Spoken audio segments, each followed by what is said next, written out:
नमस्कार। The wire bulletin में एक बार फिर आप सभी का स्वागत है। मैं हूं ऋतु तोमर और चलिए खबरों की शुरुआत सुर्खियों से। अरुणाचल प्रदेश पुलिस ने कहा, चीन की सेना द्वारा अगवा किए गए 5 युवाओं का अब तक कोई पता नहीं। आरबीआई के पूर्व गवर्नर रघुराम राजन ने कहा, जीडीपी गिरावट के आंकड़े बेहद चिंताजनक, सरकार और नौकरशाहों को डरना चाहिए। एल्गार परिषद मामले में एनआईए ने पूछताछ के लिए प्रोफेसर और पत्रकार को तलब किया और एसबीआई ने लागत कम करने के लिए वीआरएस योजना पेश की।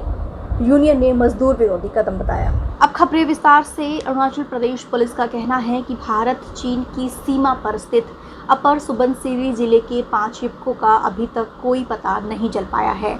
बता दें कि इन युवकों को कथित तौर पर चीन की पीपल्स लिबरेशन आर्मी यानी पीएलए ने इन्हें अगवा किया है। वहीं पर केंद्रीय मंत्री किरण रिजिजू का कहना है कि दरअसल भारतीय थल सेना ने युवकों के अपहरण के इस मामलों को अपने चीनी समकक्ष के समक्ष उठाया है और फिलहाल हमें उनके जवाब का इंतजार है। इस घटना के बारे में अपर सुबनसिरी जिले के पुलिस अधीक्षक ने इससे पहले बताया था कि दरअसल उन्हें स्थानीय सूत्रों से पता चला कि इस जिले के तागिन समुदाय से संबंध रखने वाले 5 युवकों का चीन की पीपल्स लिबरेशन आर्मी ने अपहरण कर लिया है। ये लोग दरअसल शिकार के लिए जंगल में गए थे। वहीं पर अगवा किए गए लोगों के परिवार वालों का कहना है कि जो घटना है शुक्रवार को जिले के नाचो इलाके में हुई है और जिन लोगों को अगवा किया गया है उनके साथ 2 लोग और जंगल में शिकार के लिए गए थे, लेकिन वो किसी तरीके से बचकर वापस आने में सफल रहे और उन्होंने आकर पुलिस को इस घटना की जानकारी दी। अब अगली खबर। आरबीआई के पूर्व गवर्नर रघुराम राजन ने मौजूदा वित्त वर्ष 2020-2021 की पहली तिमाही में भारत की जीडीपी में रिकॉर्ड 23.9% की गिरावट पर कहा कि इन आंकड़ों से हम सभी को चौंकने की ज़रूरत है, लेकिन इसके साथ ही सरकार और नौकरशाहों को डरने की ज़रूरत है। उन्होंने कहा कि अगर स्थिति को अभी नहीं संभाला गया तो इससे भविष्य में भारतीय अर्थव्यवस्था में और बड़ी गिरावट देखने को मिल सकती है। दरअसल रघुराम राजन ने अपने लिंक्डइन पेज पर पोस्ट करते हुए कहा कि दुर्भाग्य से शुरुआत में देश में जो गतिविधियां एकदम तेज़ी से बढ़ी थी वो फिर ठंडी पड़ गई हैं।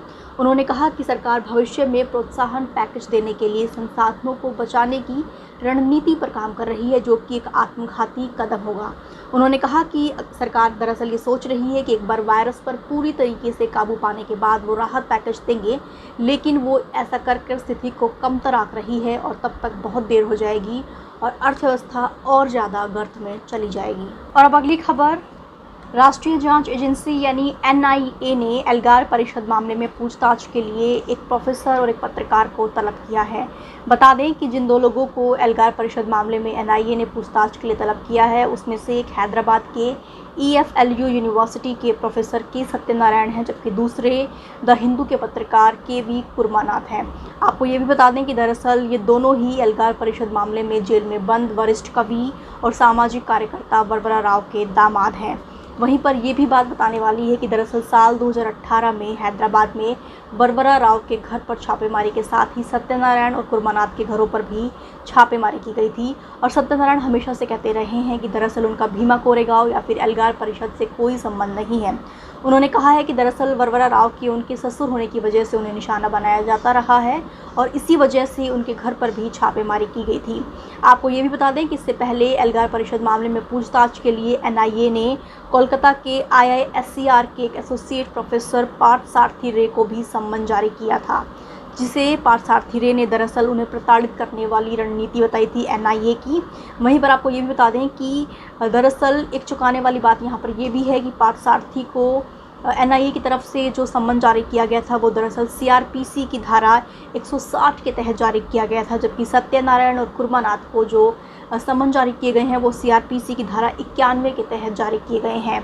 दरअसल 91 के तहत यानी जो धारा है सीआरपीसी की 91 उसके तहत दरअसल एजेंसी या फिर अदालत जांच के उद्देश्य के संबंध में किसी भी तरह के दस्तावेज हैं उनकी मांग कर सकती है पेश करने के लिए।